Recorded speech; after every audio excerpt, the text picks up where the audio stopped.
এই মুহূর্তে সিলেটের লাক্কাতুরা চা বাগানে আছেন রিপোর্টার ইকরামুল কবির এবং রাঙামাটির ঝুলন্ত সেতুতে আছেন রিপোর্টার হেফাজত সবুজ। সরাসরি শুরুতেই যাচ্ছি ইকরামুল কবিরের কাছে। আমি এই মুহূর্তে আছি সিলেটের প্রাচীনতম চা বাগান লাক্কাতুরা চা বাগানে। এই বাগানে সিলেট শহর, সিলেটের আশেপাশ এলাকা থেকে এবং বাইরে থেকে, সিলেটের বাইরে থেকে যারা পর্যটকরা সিলেটে বেড়াতে আসে তারা এই জায়গাতে, এই বাগান এবং পার্শ্ববর্তী রয়েছে মালনীছড়া চা বাগান, যেটা বাংলাদেশের প্রথম কমার্শিয়াল ভাবে চা উৎপাদন করা হয়েছিল 1854 সালে। সেই দুইটা বাগানেই মানুষজনের ভিড় লক্ষ্য করা যাচ্ছে। বলে রাখা প্রয়োজন যে সিলেটে যারা বেড়াতে আসে বিভিন্ন প্রান্ত থেকে, তারা অন্যান্য পর্যটন কেন্দ্র যেমন সাদা পাথর, বিছনাকান্দি, রাতারগুল, জাফলং সহ মাধবকুণ্ড, ওদিকে রয়েছে মৌলভীবাজার সহ সিলেটের যে চা বাগানগুলো রয়েছে, দেশের 168টি চা বাগানের মধ্যে সিলেট, মৌলভীবাজার এবং হবিগঞ্জে 137টি চা বাগান রয়েছে। সেই চা বাগানগুলো দেখার একটি আগ্রহ থাকে। অনেকে ছবিতে দেখেন কিংবা বিভিন্ন চলচ্চিত্রে দেখে থাকেন চা বাগান, কিন্তু কাছের থেকে ছুঁয়ে দেখার যে আনন্দ, কাছের থেকে স্পর্শ করার যে অনুভূতি, সেটা কিন্তু ভিন্ন।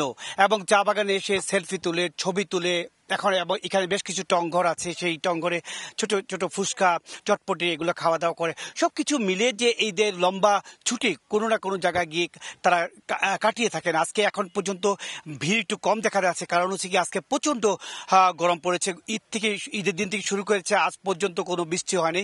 আজকে এই মুহূর্তে 34 ডিগ্রি সেলসিয়াস তাপমাত্রা সিলেটে 34 ডিগ্রি তাপমাত্রা চলছে, এবং গতকালকে আরো গরম ছিল, আজকে দুপুরের দিকে আরো গরম ছিল। মোটামুটি সবকিছু মিলে বলা যায় সিলেটের এই পরিস্থিতিতে পর্যটকরা ছুটে আসছে বিভিন্ন পর্যটন কেন্দ্রে। মোটামুটি এই ছিল সিলেটের লাক্কাতুরা চা বাগানের পর্যটকদের আনাগোনা সবশেষ খবর। এবার আমি চলে যাচ্ছি রাঙ্গামাটির খবর জানার জন্য। সেখানে রয়েছেন আমাদের সহকর্মী সবুজ, তিনি জানাচ্ছেন সেখানকার বিভিন্ন আনন্দ উৎসবের খবর। ধন্যবাদ ইকরাম। আপনি যেভাবে জানাচ্ছিলেন সিলেটের যে পর্যটন কেন্দ্রগুলোর কথা, চা বাগানের কথা, তেমনি রথ পাহাড়ের নগরী রাঙামাটি আসলে এখন এই ঈদের লম্বা ছুটিতে পদচারণায় মুখর। আমরা এখন রাঙামাটির আইকন যেটা বলি বা ঝুলন্ত সেতু, আমরা একটু দেখানোর চেষ্টা করছি যে রাঙামাটির ঝুলন্ত সেতুতে আসলে এখন পর্যটকের পদচারণা মুখর। পুরো সেতু ভরে আছে মানুষে, এবং আমরা খবর নিয়ে যেটা জেনেছি, বিভিন্ন হোটেল মোটেলে আমরা কথা বলে দেখেছি, তারা আমাদেরকে যে বিষয়টি জানিয়েছেন সেটি হলো যে রাঙামাটিতে আসলে সবগুলো হোটেল মোটেল এবং কটেজ যা আছে প্রায় শতভাগ বুকিং আছে। 13 তারিখ পর্যন্ত পর্যটকের এই ধরনের চাপ থাকবে বলে তারা আমাদেরকে বলেছে।